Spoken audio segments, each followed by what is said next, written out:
morning. Good morning. Welcome to the podcast. Thank you. I'm very happy to be here.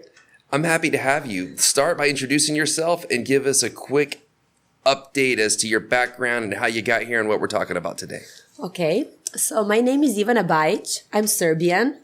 I live in Los Angeles, and I am so, happy and lucky to have a house in Costa Rica, in Nosara.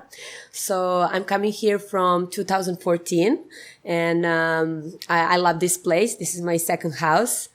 I'm here today because all these years of being in Nosara and getting to know the community and working with the girls, mostly learning to surf, I realized that, my life, it's completely different than what I get here when I spend a month or 2 months. So I decided to create a project. The name of the project is A Nature of Surf Women, and it's going to be a coffee table book, let's say multimedia coffee table book, but it's going to have like extensions because all the good things never grow alone. And for now, we finished the first stage, which is the production. We shot girls that surf, and that will be presented in a book. And now we want to make a book. And then I have this big desire to create a traveling exhibition and show to the world, these ladies, how awesome they are and how they don't have a problem, with their age or, body shape or color of the skin. So it doesn't matter age, size, shape, any of this stuff. You're saying everyone. No. Yeah. So what happened is that I finally, like a year and a half ago, started surfing in a green water with my instructor, and I switched from a guy to a girl because I was like, okay, I need somebody to speak with my language, that I can start being better in paddling and position of the body and everything else. And my friend Anne became my instructor. My name is Anne Skut. I am from Denmark. I live here in Nosara, Costa Rica. I am an ocean lover, happy surfer, still learning to become an advanced surfer, but a very happy surfer. I'm a vegan private chef. So I am a lifeguard, and I run lifeguard trainings here locally in Nosara. And there, I start spending every morning in the water, because for me, like being in the water before sun is the most precious thing. And I don't know how to explain to the people who never experience it. I hopefully through the book, but that's like the most beautiful thing that I ever, had in my life. So I start seeing girls in the water, because, when you start paddling to the green water, you are more welcome and people like you more, you're not like just a beginner and a problem in the water. So I start seeing all these girls, different age and different nationalities, and they all, oh, I'm from here, I'm from there, I do this, I do that, and I slowly start being in love with them, all of them, and one day I said to Anna, listen, I'm going to make a book about you, about all of you. And I want to celebrate that in the way that people who live in like big cities and people who have no opportunity to understand that surf is like a sport for everyone. It's just like how you want to, approach to that, how much you want to, spend your energy and time, giving to the ocean and to the, learning to be a good surfer.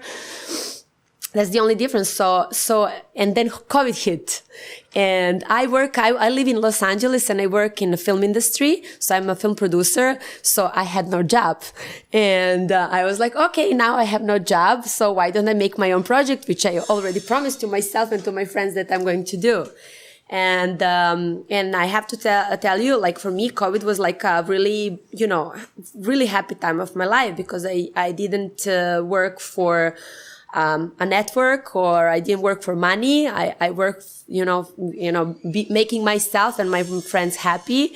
And you get to think about surfing and get the imagery and the sounds and everything, it started like, combining, and unbelievable what happened. I think this project is really blessed by the universe, like, I don't know who believes in what, like, let's say from the universe, because I really wanted to work with a local person.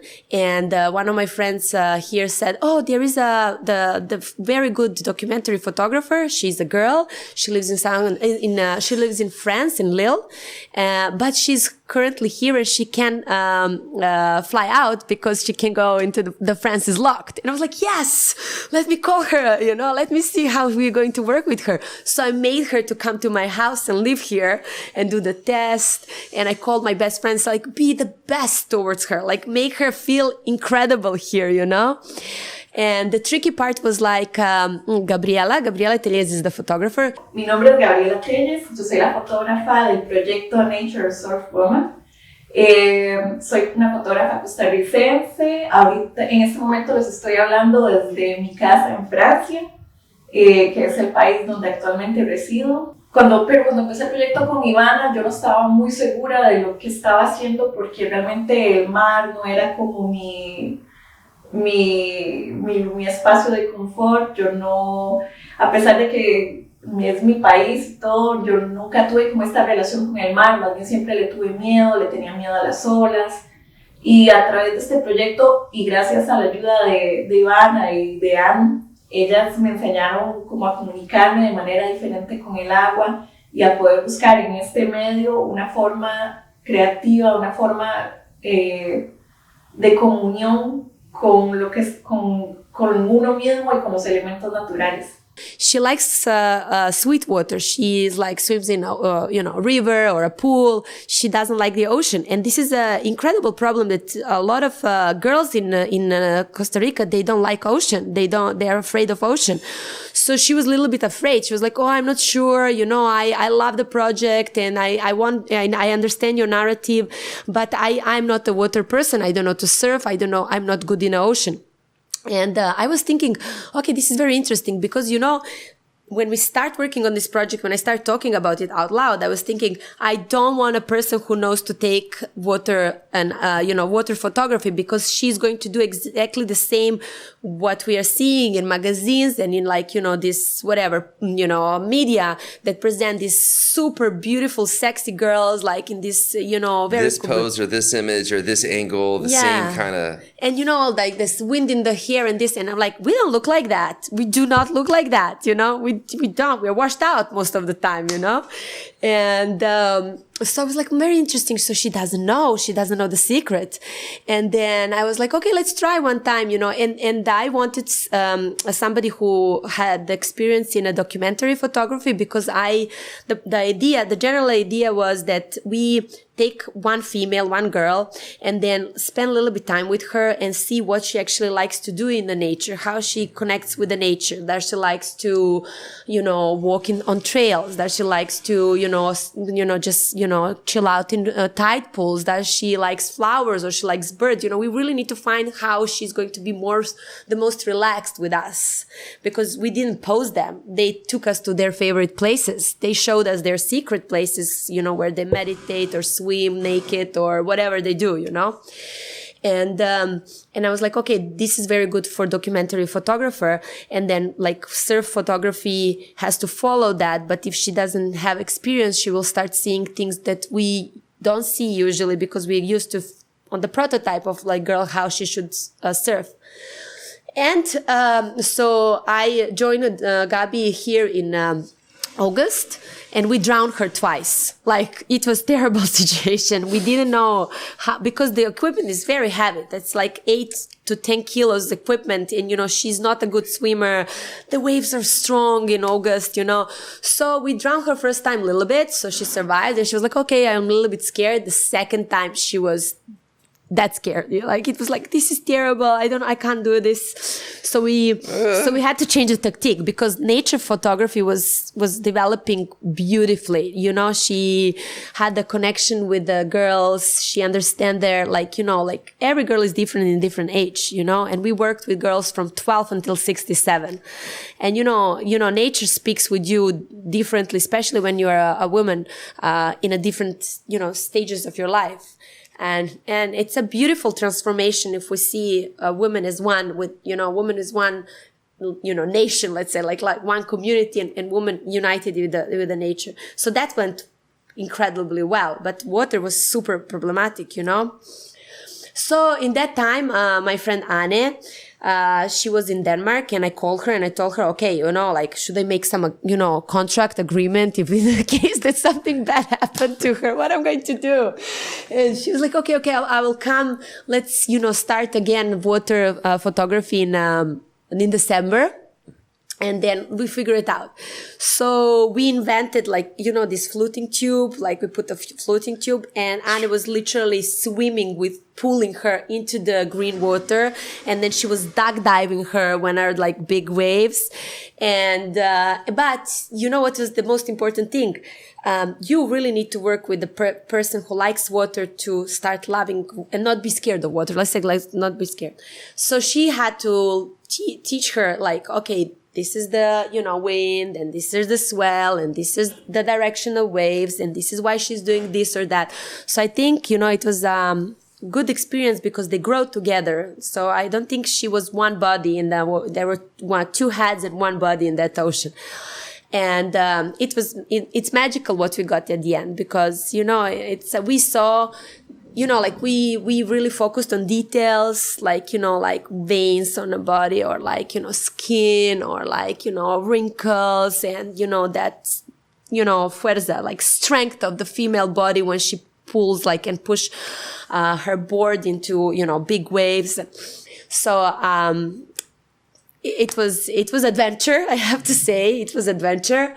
But I think we got the product as we wanted because I really think that it's important that today, especially when there's so many girls coming up as surfers and, discovering that they can be competitive or they can be chilling in the water and surfing, and they don't have to, the guys accepting this easily nowadays. And it's not important that she has the smallest bikini while she's surfing. It just doesn't, she can just put a lot of sun cream and look like a,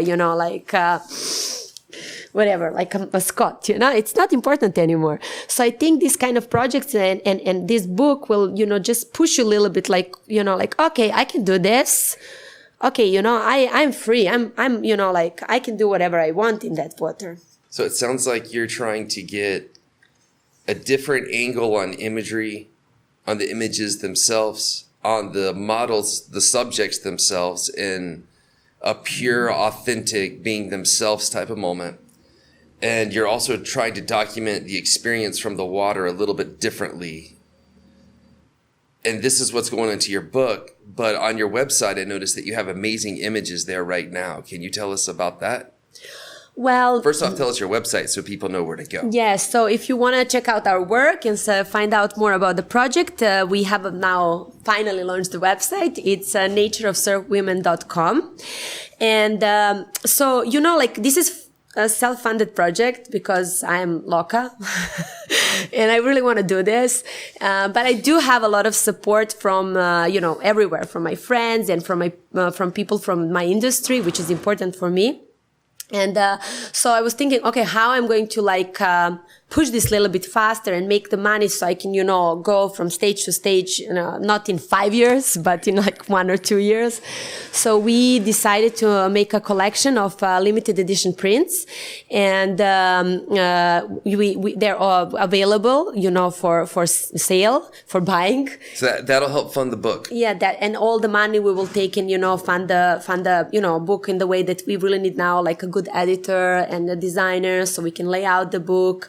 And also, I think this is a very challenging project for me. I would like to start and to try to put the book on a Kickstarter, and reach out to many other, people from the world who love surf or they love to be in water or they are interested in nature. So just spread the interest, oh, this is something, which many different, people can be attracted from many different sizes. It's not only, it's about girls surfing, because it's not. Hi, my name is Catherine Terrell, and I'm so excited to be part of this project. One of the ways in which I'm contributing to the book is by writing the epilogue. You will see the nature of Surf Woman, but what about nature herself? We are facing an environmental crisis globally, and Nosara is no different. The balance of nature has reached a tipping point, and it's up to us to turn things around. Yeah, I'm starting to get what you're saying. You're trying a completely different angle. There's tons of surf books. There's tons of surf stories. You're trying to do something different. And hopefully that resonates and people get interested in it. Anyone listening to this who is learning you for the first time and hear about this project for the first time, what do you want them to know? Do you just want them to go to the website and keep their eyes open? Or do you want people to take action in any particular way? Like what do you want listeners to hear right now? The most important thing is that, people start like paying attention of project like this. I really think so, because it's a huge movement worldwide of the females doing something important, like, in ecology, in sustainability, in, not shaming our bodies anymore, in, stopping any kind of aggressive behavior towards women as a gentle, gender. And I think that, more we have projects which are like dealing with this subject on a positive way and telling the message to the girls that they can be, better, stronger, more like free to do what they want. That's the approach we should have. Not the approach that we have conflicts or violent approach to this. We are better now and stronger. We're not, we are what we are. I just really want that people start learning and educating themselves and their children that, that we are going in this direction now, that we really want to be equal and that we want to do stuff on the way we want to do it. That's the most important thing. And yes, any support in the way that, people can say, oh my God, I really like this print. I will buy a print to support the book one day. Great. We are grateful for that. But in LA, there is now a lot of exhibitions where you can see how female photography or female art evolved through the years and how we are more open to expose what was always considered not beautiful, like our wrinkles or our tummies after the pregnancy, or unperfect bodies, or a little bit bigger butts or a little bit bigger boobs, now, we need to understand that, it's not ugly. It is what it is. And, you have to accept me as I am, and I have to accept myself as I am, And I think this is the crucial part of this project, because I was always thinking, when I started surfing, I thought, these girls are so perfect. They're so perfect. I mean, how I'm going to, go out there. But then when you actually start surfing, nobody's perfect. Why are people skinny? Because they choose what they eat. That's it's only connected with your DNK and, your metabolism and how much you really push yourself to be fit or not. But you don't have to be extremely, thin and ripped to surf.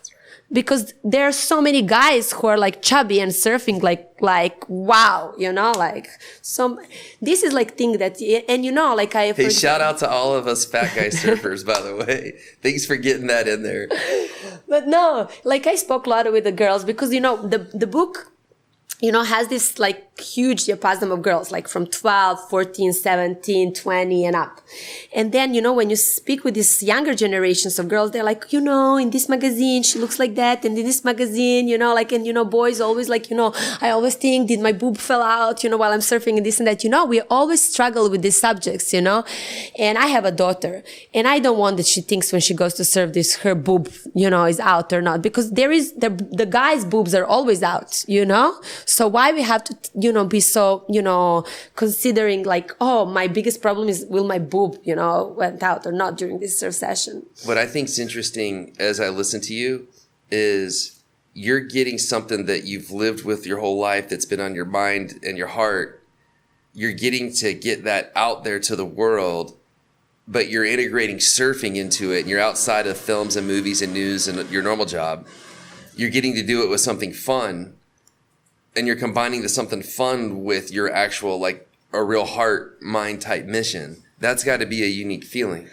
Yeah, I mean, I think that everybody needs to surf. once in a life you have to come to some beach and try it. I really think that surf completely changed my life. I am a true believer in this. And, I don't mind to get up every day at 5:30, be on the beach, 5:45, surf like early morning and go back in the afternoon if the waves are good. And I'm not even a good surfer. I'm like medium surfer, I'm still learning. But I really think that, having a privilege that you start your day with that energy, like cleanse from everything in the morning, like you have that long day and then you went to bed and you sweat in your bed and you have the dreams, like good dreams, bad dreams, and like what I have to do tomorrow for my work, for my family. But then you enter this water and everything is like, I don't care, actually. These 2 hours, I really don't care. And that feeling, I don't care, and I'm here to have fun with my friends on the waves, is the best. There is no gym, where you pump your muscles or, run on your trail that can give you that feeling, right? So it's very hard to describe. It's very hard to describe. But, I really think this is what I'm thinking. Okay, if we have a book, if I make this book, we can actually reach a lot of people because, it's easy to grab a book in your friend's house, in a shelf of the store, it's easy to, go through the book. But then I was thinking, okay, what if we create this huge prints where you can really actually see every detail of that, like water, sprinkling and, these girls like surfing and then, it's wonderful to see art, in a big format, right? And, I don't want to forget this to say, but, I also think that, world changed a lot and you can see that, now it's not only about one thing, even when we make films, it's not about film. You always have some, gadgets to sell or events, to go and, have this immersive, experience of whatever, Star Wars. So I was thinking, okay, I can do just a book, it's too simple. So, we decided to implement QR codes and, we worked with Martin Stewart, who is a sound engineer. He has like a big collection of natural sounds from Costa Rica. And so you will have this like a surprise effect. So because you will open the page and you will see that small QR code and you will be thinking, oh, what is this? And then when you click it, you could hear ocean or rain or crickets or some of the girls singing or, something super smart or something super silly from one of them. So you get that interaction, you get that like closer connection with them, because it's important that you get to know these ladies, like that you understand. That's an interesting angle that you're bringing up, because if you can combine the imagery and connect a sound to it, that's more of an experience. Yeah, because I think when we surf, I mean, you are a better surfer than me, but do you think that that sound of the waves and ocean and the wind is actually really strong? Like it's not that we surf and everything is flat. There's so many action happening in your ears and in front of your eyes that it's like it's satisfaction in all our in all levels that and this is what I think, if you just read the book, you can't feel what I feel out there in the ocean, right? You just can't. But if I add you a sound, maybe you will be more, into that. Well, I'm excited for when this comes out. While you're still here, though, anything you want people to hear, say, or do outside of buying prints or just know the book's coming? Is there anything else you want to get off your heart or your mind while you have this platform? I am so grateful for every lady who participated in this book. Mi nombre es Nalia y soy de Nosara. Tengo 21 años y soy surfa. Soy de la playa. Decidí participar en este proyecto porque era un libro que expresa la naturaleza de la mujer y del surfing. My name is Taylor Bradley. I'm 16 years old, and I decided to participate in this project because I thought it was an incredible opportunity for girls to come together and surf and collaborate and just inspire each other. We have 31 girl from Nosara, lady from Nosara, different age, who actually gave us her time and you know, spend the day with us in the nature, the day with us in the water, and also so many days in between. And I'm super happy that the community reacted so well and that they supported us and they gave us their time and you know, they share with us like their life, you know. So we I know their houses, their wives, their children, you know, they cooked for us. They took us with their car when our car were broken, you know, like it is, I'm really, you know, for me, like this project is so much more. I feel so much obligated to deliver on the best possible way. So they, you know, they also feel proud. So I want to say at the end that I will do my best to deliver this in the best possible way, because I think they all deserve to be, you know, remembered forever, you know, for the things they do. And what they do is they live one beautiful life, free and outside of, you know, box and stereotypes. And they really love themselves and this nature and this ocean. And I think this is the most important. Congratulations on making it this far. And we'll be excited for the book to come out. And keep us posted, because it sounds like, doesn't sound like, your actions prove you're really motivated on this one. This one has your heart. So yeah, be cool to see. I'll come back with the book. Sounds great. Thank you. Oh, it's a pleasure. Thanks for what you're doing.